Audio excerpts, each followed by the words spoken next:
set it up whenever. I'll edit out the beginning. Okay. I think it's a good scene, yeah? Okay. All right. I think like one thing too I try and do is sometimes it's awkward to look at the camera, but I'll look at like the guy on top. So All is right, that, we'll see how is it- that Garen? No, it's from Game of Thrones. Oh, okay. Yeah. Tywin Lannister. All right, I'm ready. You? Okay. Okay. Hey guys, Wait. this is Kyle. Oh. Biggest troll. Little voice exercise. Okay. All right, you good? Okay. I'm always kind of nervous at the beginning. I don't know why. You're good. We're just jumping into this. Otherwise, I'm including this cut too. Okay. All right. Hey guys, this is Kyle doing another one of these interview with my good friend Jeremy Schmidt. Jeremy's a really cool guy. He's very motivated and inspiring. Every time I talk to him, we have these just like into all these interesting talks about like life and how to get to our goals and what we can accomplish in life. And so I thought I'd get him on, get him to share some wisdom, and yeah. Yeah, for sure. And and I just want to start this off by saying thanking Kyle for being on the show. And I think especially doing long form podcasts like this on video, they're always really interesting because you can be there with viewers or with podcasters. Definitely, that was the idea. Yeah, I've been on your podcast when we shot the audio form, but I like the video part, like seeing yourself. I like people to see yourself, and it seems like the content just sinks in a little bit deeper. So yeah, Jeremy also has his own podcast and his own blog and kind of like personal brand. He's really into fitness, as you can see. So yeah, it's kind of different from the guests that we've had on, but different perspectives are always good. So yeah, what I wanted to talk to you today is more about like not the business stuff, but more like the life purpose. Because you've had an interesting journey. You went to school and you graduated, and then you kind of like wanted to like split from that path a bit, want to like do your own thing, kind of like reach different goals. So if you could talk about that, like how school was for you, because a lot of people nowadays are kind of like split between going to school and kind of like going their own way. So what's your perspective on life and like what you learned from that, what you got out of it, the regrets that you have? Yeah, for sure. So I graduated university with a mathematics degree, but honestly, looking back at it, when I was in university, I absolutely hated it. I didn't want to be there. I was struggling a lot. I just was I didn't really know what I wanted out of life. And I think that's a common thing that, a lot of students face, especially as you're growing older. And even just like, this is just more of a life thing, not a school thing, but I think because nowadays there's so much options in modern day society that it makes it harder, especially for young people like us. Like I guess we're millennials or millennial generation because we have we have like the internet, we have like all these different forces kind of showing us different aspects of what we could do, and it's hard to choose. Like I think before our parents didn't really have this. They didn't really have, there was like kind of clear cut, like, okay, you go to school to this, then you become this, and then now it's like you see what all the options of what you could be, and it's that stressful feeling of like, okay, what do I choose? And that's I guess why I kind of started my blog Zenfulness and my podcast, because it was really therapeutic for me, in a way for me to kind of figure out, okay, how do I want to show up in the world? Who do I want to be? Kind of a place of refuge for me. And I think that's something that's so important nowadays, especially for anyone, just figuring out how to kind of what path you want, how you want to contribute to the world, how you want to show up to the world, and especially in a world that's really chaotic like this. All right. I like what you're talking about different options, because nowadays, you have a phone, you have internet, you literally have access to all the information that humanity has gathered so far. So you have anything you could learn, maybe not things like medicine or engineering, but you can learn like psychology, philosophy, cooking, baking, all over the internet. You can literally master like almost any skill in the world. It's all at your fingertips. So it's kind of like scary in a way, because there's so many things to do. Like, what if you choose wrong? What if you don't choose the right thing? What do I actually choose? What am I good at? What's my inner passion, inner strength? But in a way, you're not limited, right? Like before, like you said, like you have to go do the job, get married, do that, and that was like what like 99% of people did. Now it's maybe like 50%. Like there's a whole other of options.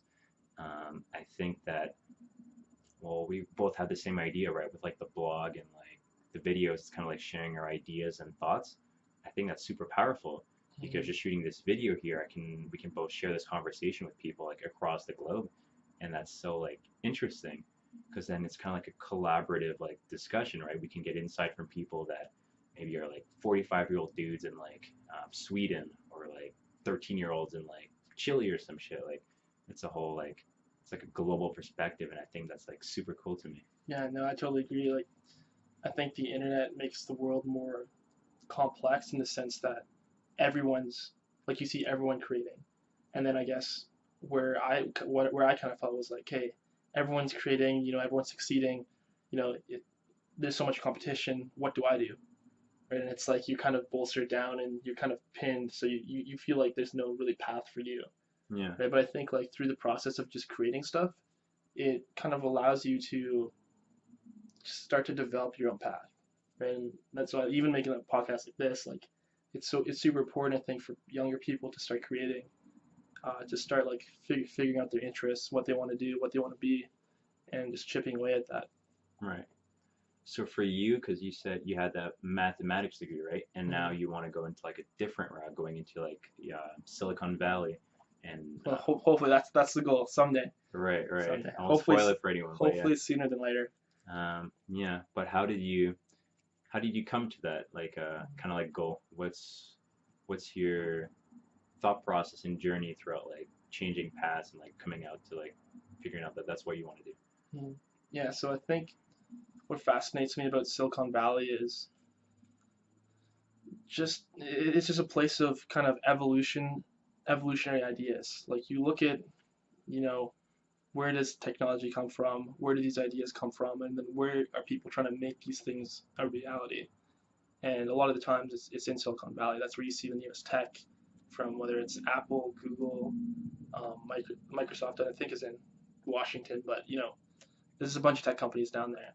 But I just think it's such a like you're almost forced into that creative state, and you have to create. You have to create to grow the company, create to contribute to the world, and I think some of the best contributions you can make to the world are going to be just like putting your effort, like putting your all into a product or some type of work, and then sharing it with others. I think that moves the world forward because it's that's how things are developed. And of course, a lot of people I know they don't. It's like some people don't like Silicon Valley maybe because of like the financial gain and stuff like that. But realistically, if there was no like financial gain there, then it's such a good motivator for people to work hard. Right. And I think that's another thing too, especially like finding ways to motivate yourself. And it's not just the financial side, I guess, but sometimes the financial side can help. Yeah, we would not be go very far without money. Mm-hmm.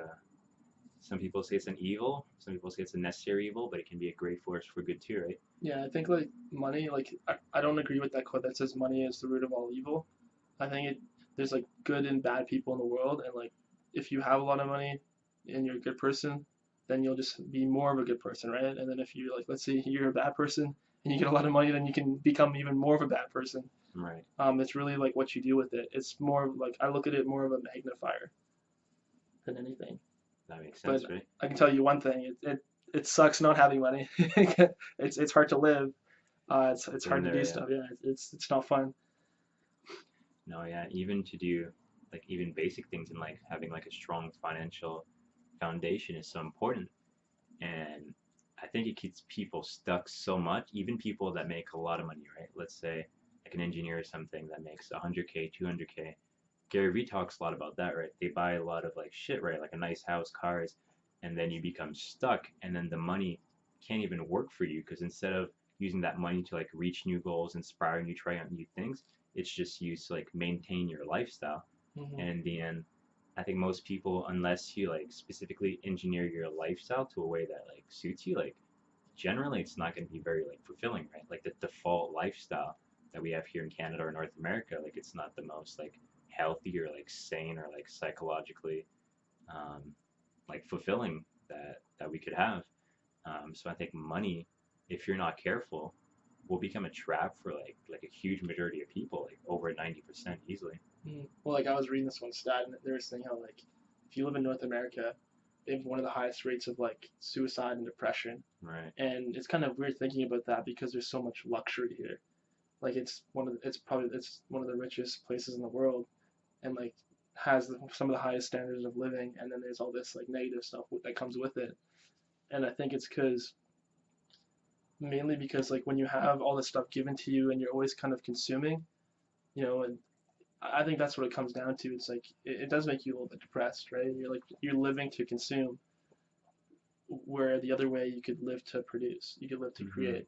And I think there's just so much happiness that could come with creating stuff. Like I'm always talking about, like you just go create something, go try something, go experience something new, or create a moment. Like I think it's the secret to happiness. Like especially because life is so long, right? Like life is pretty long and like it's pretty repetitive. Like Mm-hmm. there's this really good essay called "The Myth of Sisyphus," and it's about this guy who he's like a I think he's like a Greek. It's like a Greek mythology story, and like the gods banished him to roll a boulder up a mountain over and over again. Mm. So, like that would suck. It's for eternity. And in the conclusion of this essay, this guy writes, it's Albert Camus. He writes, you would imagine that this guy rolls the boulder up the mountain, and then on the way down, when it rolls down and he watches it, that he has a smile on his face. And the point that he was trying to make is, when you look at life, you wake up, you eat breakfast, let's say, you go to work, come home, hang out with the kids, and then hang out with your family, and then go to sleep. And then you do the next thing. Then you do the next thing. And then also, on top of this, if you live in North America, like people don't realize this, but Americans and North Americans work hard. Like North Americans probably work more than any other place in the world, but you don't realize that. You feel like you don't realize that because you probably live here, but realistically, like we work a lot, and it's really repetitive. So you have to find some sort of meaning in what you're doing. It's it yeah. I think that's why creating is so important. Just finding some sort of meaning or creating or working for a better future is so important. Yeah. I think that's huge, especially the part about repetition in life, because a lot of people aspire to it, and then when they get to it, they're disappointed. I read a lot of posts on Reddit with 27-year-olds that just graduated and got like a software engineer job, and they're making good money, like 70 grand. And they're like, wow, like this fucking sucks. Like, is this what the rest of my life is gonna be? Mm-hmm. I think it's in part because we're not deeply fulfilled with it, but also because we grew up with social media. Like we have such a high expectations of life, right? Everybody wants to travel nowadays. Like half the people want to be like an entrepreneur on the road, sitting on the beach with like this, right? So even having like a desk job with like 80 grand, like it falls short of people's expectations. And I think that's good and bad.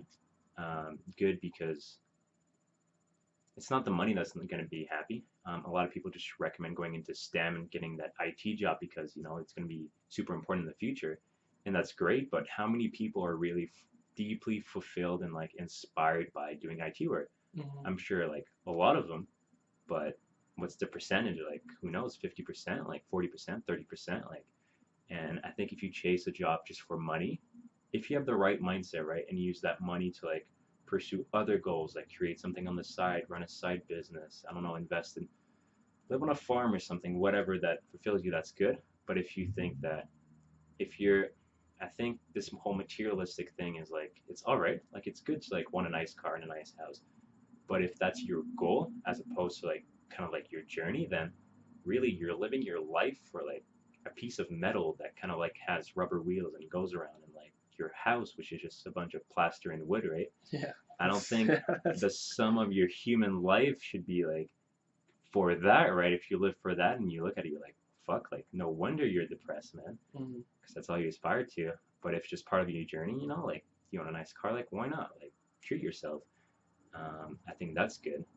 And but people, I think nowadays, especially because we're so rich, like you said, we have that luxury of being able to go for something more, right? Like shoot these videos, interact with people from all around the world, pursue something else.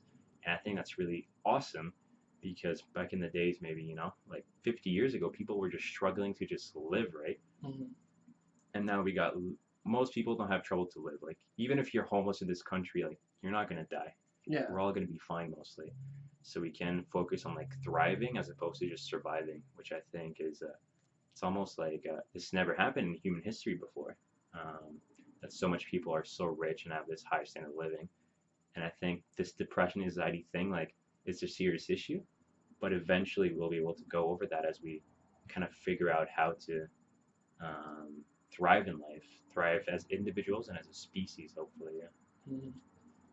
Yeah, I think like it's interesting that you said that because I know like nowadays, in terms of like absolute wealth versus like relative wealth, all of us have like more absolute wealth than like let's say a king or a queen 1,000 years ago or like 500 years ago, right? But like relative wealth wise, like the amount of wealth we have compared to everyone around us is like we don't have that, right? Like because they had major gaps. But I think just having a lot of luxury, like we just kind of get used to it, and it almost taps our creativity. Like, and that's another thing I've noticed that people lose too is that ability to kind of stay. When you're a kid, almost you're kind of like life isn't boring for you. It's not repetitive for you because you're so curious about everything. You see a rock, you're like, whoa. You see like a a new tree, you're like, whoa. It's all a new experience, and it's interesting because I know like Leonardo da Vinci. He had a really very curious mind. Albert Einstein had a very curious mind. Steve Jobs had a really curious mind, and I think that adds some sort of meaning to your life because it makes this experience of life feel better in a sense, right? Like there's even stories of Leonardo da Vinci. He's like writing in his notebook.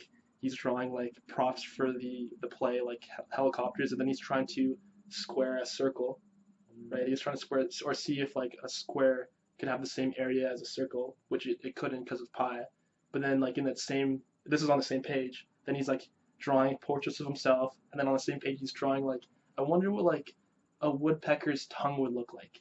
Like think about it, think about how curious it to be. He's like flip flopping all over the place. Yeah. And he's doing all these things, but he's staying curious. And I think that's why you see that all the work that he's done, all the amazing things that he built, is like he just stayed curious and he stayed engaged in life. And nowadays, if you have like let's say a smartphone, it's such a good excuse not to stay curious, right? Like why ask weird questions like that when you can just Google it.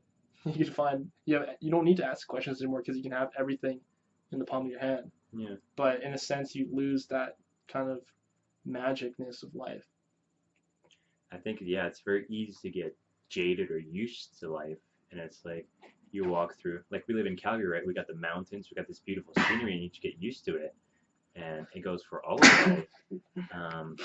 But I think something like meditation helps, and you just sit down and just like kind of fall in love with the little things again, right?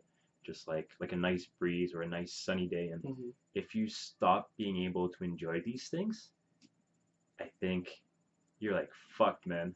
Because you're like there's not too much in life to enjoy, man. Like when most people aspire to, like I was talking about, like the big house, the cars, it's just plastic and all that, like the fancy restaurants, like what are you really like looking for? Where's the magic in life? Like it's already there. If you just keep expecting it to like, I'm just gonna grind hard and then it's gonna be awesome, then you're gonna end up at the same place with a bit nicer things, right? What's the difference between like a $50 jacket and like a $2,000 jacket?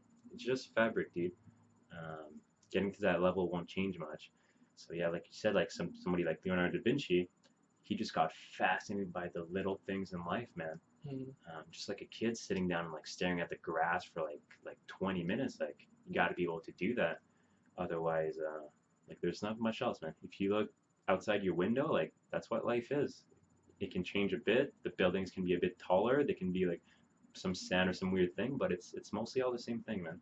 So I think it's all about being able to be like present and enjoy the small things. I think that goes very far in life. So Kyle, what would you say are some ways you try and kind of like when life kind of gets boring or kind of low, like how do you boost yourself up? I like to what's worked really well for me, or maybe when life gets boring or just kind of like depressing or dark, I try to find like always like one good thing. If I'm walking around and like feeling bad for myself, maybe playing victim or just like everything's kind of dull, I'm like, okay, like what do I actually appreciate right now? And it's like, well, like, it's kind of risky. Like, I got a nice jacket, it's warm. Like, fuck yeah, that's awesome. Or like, I'm kind of feel down. Like, but there's the sunshine outside. Like, you know what? That's really cool. Like, we just been through like months of winter. Like, and actually enjoy the sun and go out in a t-shirt. That's amazing. Yeah. Or small things like, dude, like I got a computer. Like, I can go on the internet and look up anything I want. That's fucking awesome. Dude. His computer's a beast, by the way. It's alright. Yeah, he built it himself. Yeah, a while ago. Or small things like I got good friends I can invite and have good conversation with. Like, that's cool. I'm fucking grateful, man. I can meet girls of conversation. So like, I think one part of it is appreciation, and the other part is like kind of like not taking things for granted, because it's very easy to take things for granted, and then but then what happens with that is everything that you have doesn't matter. So I could have all of this, but it's like, like I see some guys like, I have a good job, like I got good friends, but like I don't have a girlfriend, so my life sucks. Or like, I got millions of dollars, but all this, like I'm a bit sick, like life sucks. You have to appreciate every little thing you have in life, because otherwise all the rest like won't matter. You could go for like that nice car, but if you don't appreciate having your shitty car, what makes you think you're going to appreciate having a nice car? If you can't appreciate having a couple good friends, what makes you think you're going to be able to appreciate like having a large group of friends where everyone likes you? Like, you're going to take that for granted as well and be just as miserable. So just right now, no matter where you are, like if you're watching this video, you probably have like running water. Like, having water, man, you never have to be thirsty. Like, thirst is like one of the essential needs in life, and you will never have to worry about it. Like, how crazy is that? You can probably eat like whatever kind of food you want. Food, thirst, shelter, like people killed for these things. Millions of people have died for these things, and you will never have to worry about them. So just keeping things in this perspective, and then everything is like a cherry on top of the sundae, and then your stack of cherries just keeps getting bigger and bigger and bigger, and then before you know it, your life didn't change at all, and then it feels so much better because all that you had before, like you're so much more grateful for it. So I think that's good. Yeah, like I totally agree. Like I think also coming back to that thirst thing, like I think so many of our needs are just automatically kind of met, especially in modern day society. So like life is almost becoming, this is the way I experience it, but I think like life is almost becoming too easy. Like it becomes too easy, and then it's like, if you don't, that saying, like if you don't use a muscle, it atrophies away. So like let's say you stop using your left arm, like you stop working out, your muscles go away, your arm gets smaller, your arm gets weaker. And I think that's kind of what's happening to certain parts of, like it's certain parts of us. Like if when you're given all this stuff that's for free, right, you stop working hard for it. And I think that's like why it's so important to set like a big goal or a big vision, because like at least in the process of working towards it, like it might be painful, might suck. Like maybe it's a vision that like you have no clue how you're gonna make it happen. Like it could be like 5 years down the line. Let's say for example this channel, 5 years in the line, you want to have like 1 million subscribers. Let's say, like it's almost like hard to like imagine that. But realistically, the process of working towards that will give you meaning. Right, like the process of setting a big benchmark and going towards it, it's like, well, this is actually hard to do, and it doesn't feel good, but like at least I'm on like the path to it, or I'm trying to do it. Right? And I think it's like you essentially in that state, you essentially set your own like challenge, and then you go after it. But it's so easy nowadays to not set those challenges, right? If you can like coast through life, live like probably a solid life, have all your needs met, and then by not setting challenges like those, it gets almost harder and harder to set big challenges. Right. Right. It like just gets, you lose the energy for it, and there's no point in.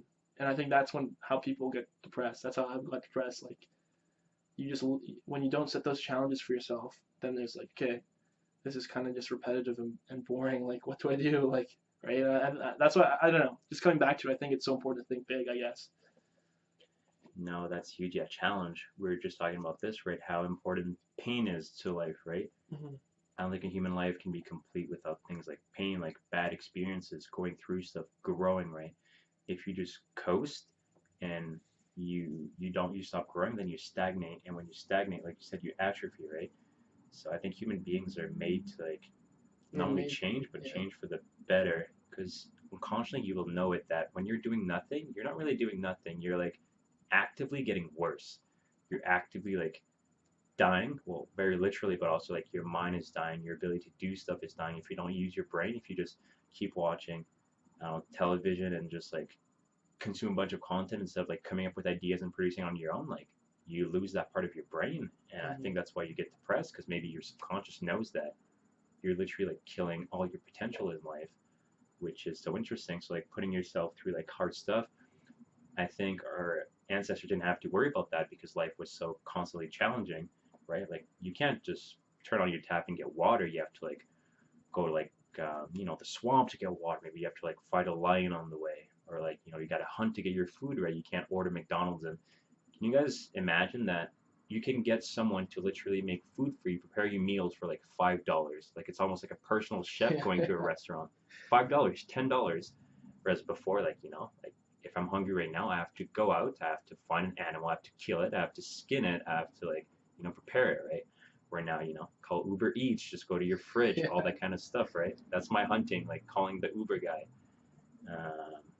So life is like fucking crazy, man. No wonder that our brains are like depressed and anxious and all these crazy shit, because our brain is like, what is going on? Like what is this? Like where do I even live? Like it doesn't recognize it. So I think eventually we'll adapt to it and we'll be able to like find the healthy ways to cope with it. But so far, like this is people don't realize. I think humans, they have the thing called a homeostasis, right? Where your system like automatically like balances itself, which means that you're never blown away for like too long, right? If somebody would move you to a castle right now, it would take you like less than a week to get used to it, right? Your mind cannot be mind blown for too long. But then what that means is that you stop, like you get used to too much, and then so things are never too crazy, and you stop to realize like how crazy life gets. For example, we've only had phones, like smartphones in our pockets for like a little over 10 years, right? iPhones came out in 2006, I think. And before that, people didn't have phones. Like how different was life like 12 years ago? It was massively different, but we don't see that. We're like, you know what, things kind of change, but it's mostly all the same, right? And it's weird too, because like me and Kyle, we lived through that, and I can't even remember it. Like I can't even. That's crazy. Like I can't even remember what it was like not to have like an iPhone. That's like that's crazy. And I lived through that. Like I lived 12 years without one. So that's insane. The human mind just get used too quick. Otherwise, you could never find your balance. But it loses its shock value, man, because we didn't have phones. Like you had to go somewhere, you had to like call someone, ask for directions, or get a map. You can't. There was no Google Maps. When is the last time you can literally get anywhere in the world, like directions.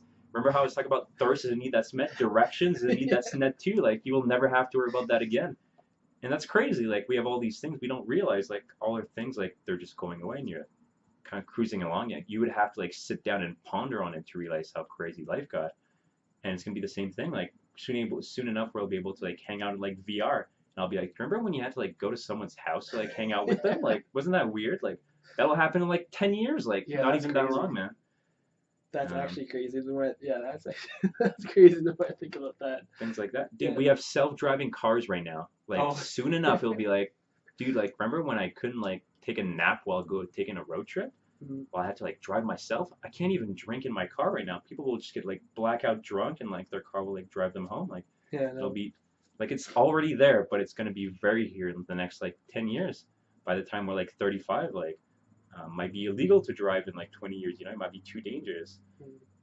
So maybe that's big, but there's small things that we don't realize are changing, and that's why our brains can't get used to it, because it's literally like maybe I guess our consciousness gets used to it, but our brain, like they say, we still have the same brain that we had like 10,000 years ago, right? Like your brain is made for like the savannah, like hunting.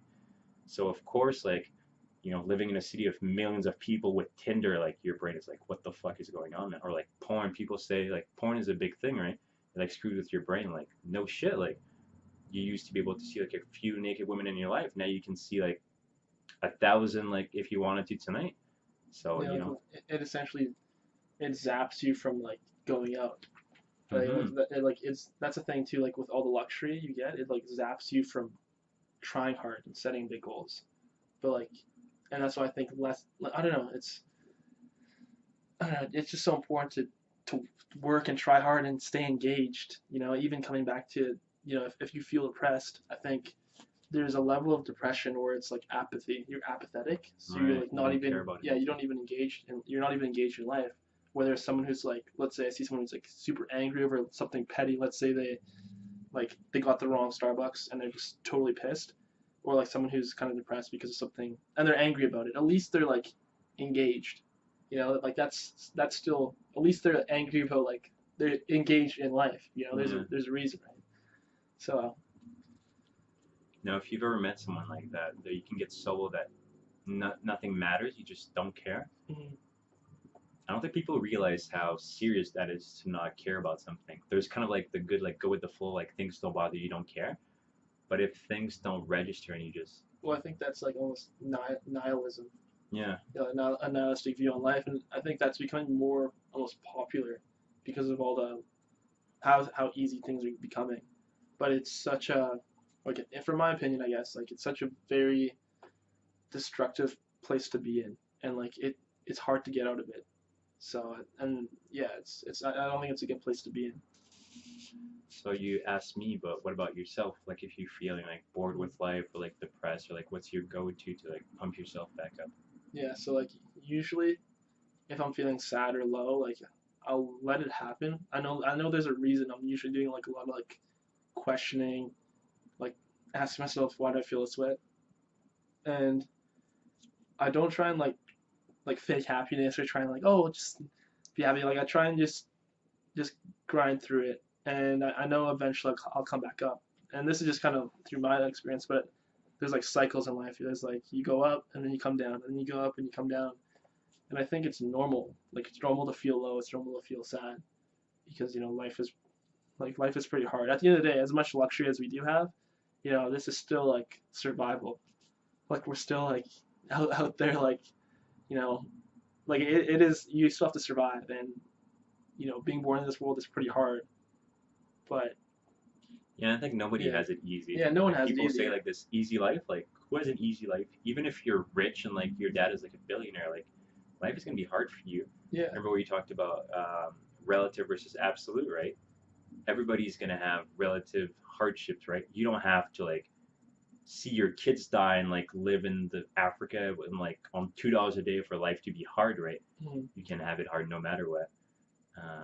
So we all have our challenges. Life sucks for like, I don't want to say sucks, but life can suck for literally every single person here. Mm-hmm. And I think everybody that's watching this knows that themselves have been depressed to some degree.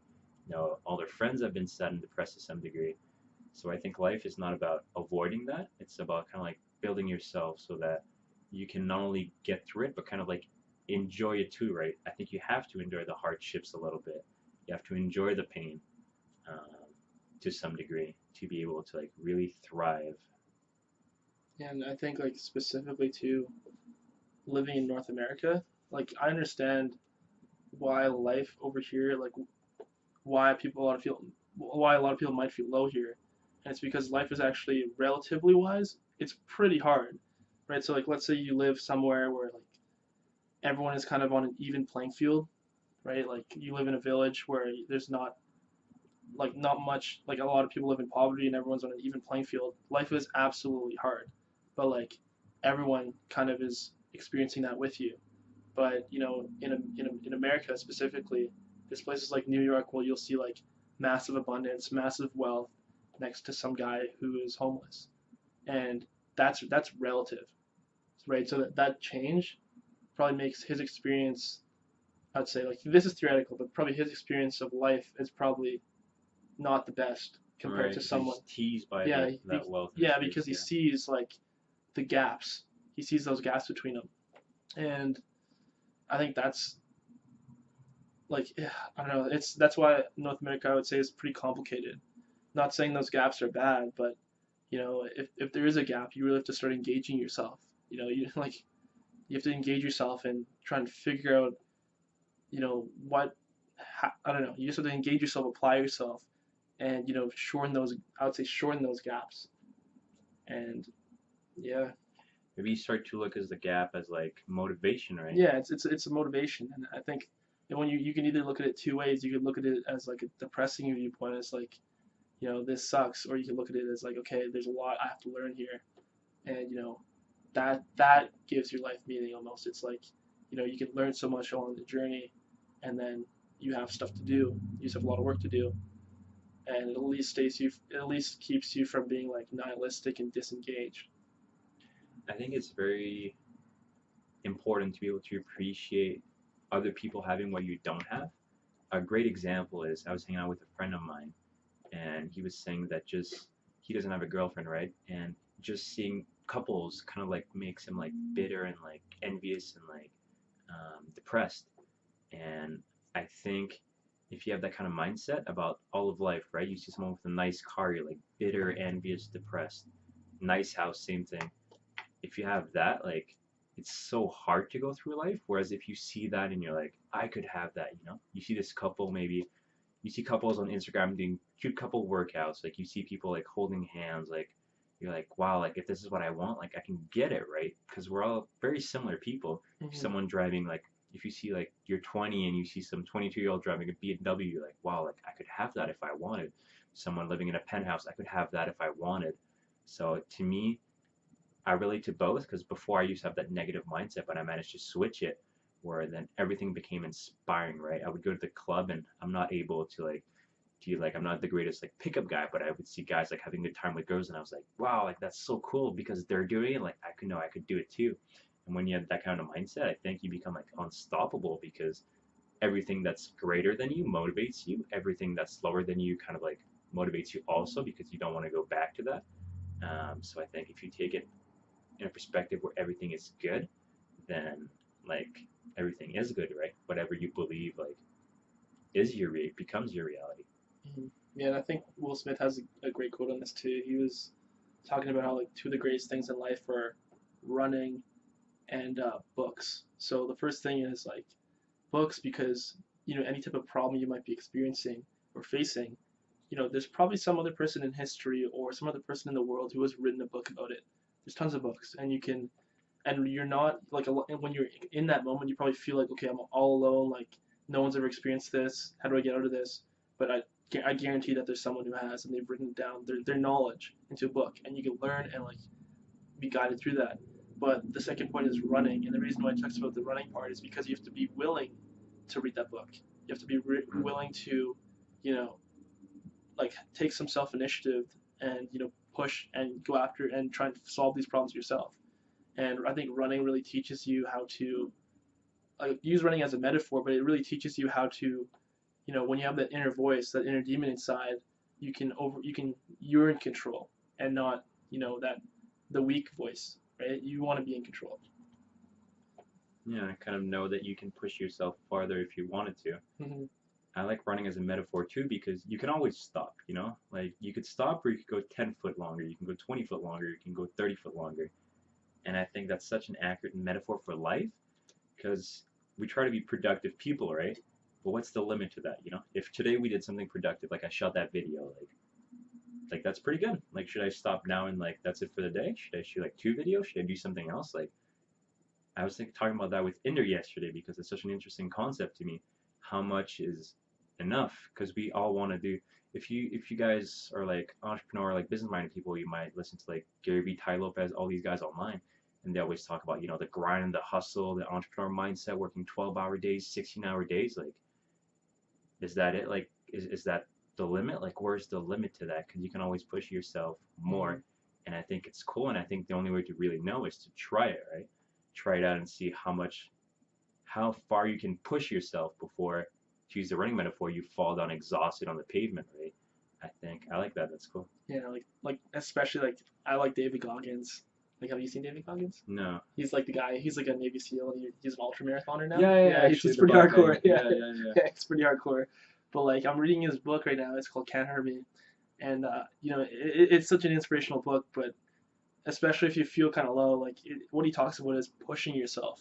And he became the hero of his own story. And he talks like this guy lost over 300 pounds in like 3 months, I think, and got into Navy SEAL training.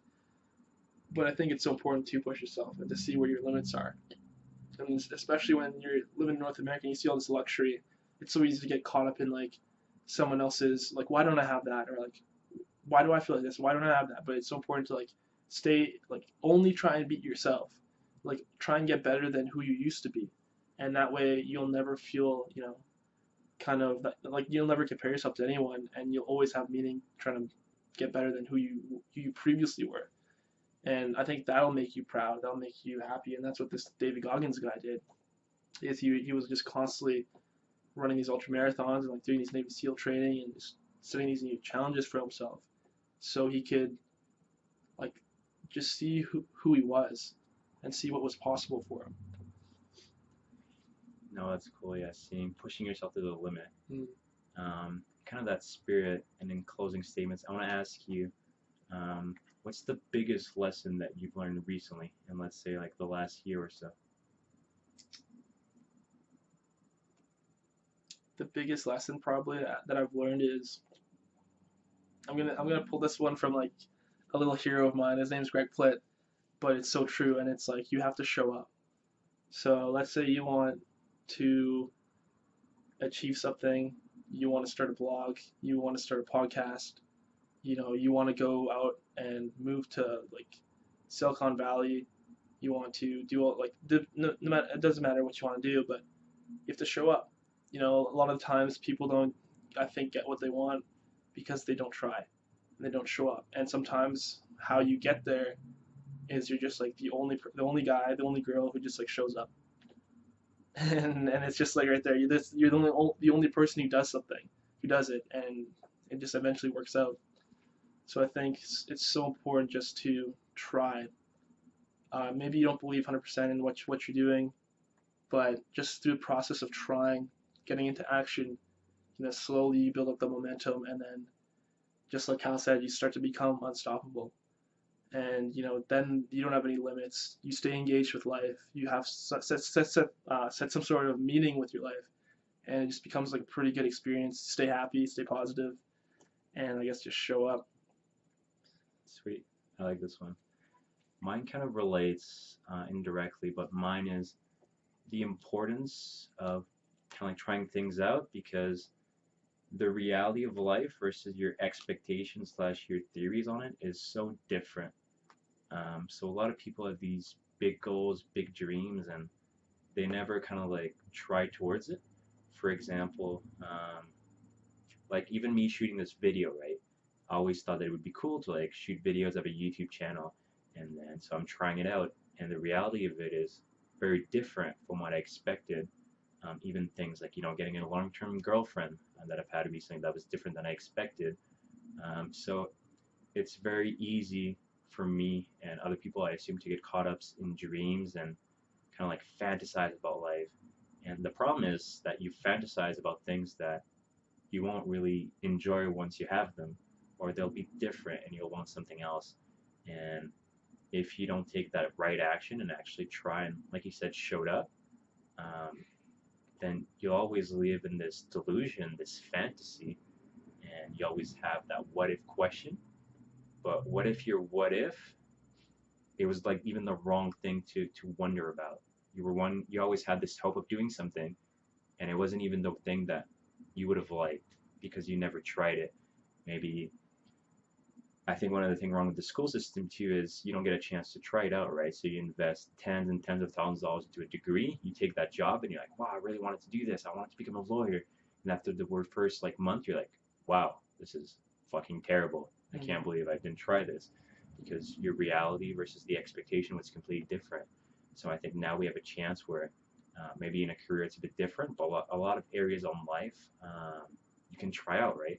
If you really want to be rich and drive nice cars, dude, you can rent out like a Mercedes or like a Lamborghini for a few $100, man. Try that out. Drive the car and see if this is worth investing like all your goals and aspiration towards. Maybe it is, maybe it's not. That's just an example, but to me, that's what I learned recently. To stop fantasizing about stuff and actually try them, get on that path. And sometimes it's worked out where it was even better than I thought, and sometimes it was like, oh, like I can't believe I thought I would be doing this. It's actually like it's kind of cool, but it's not for me.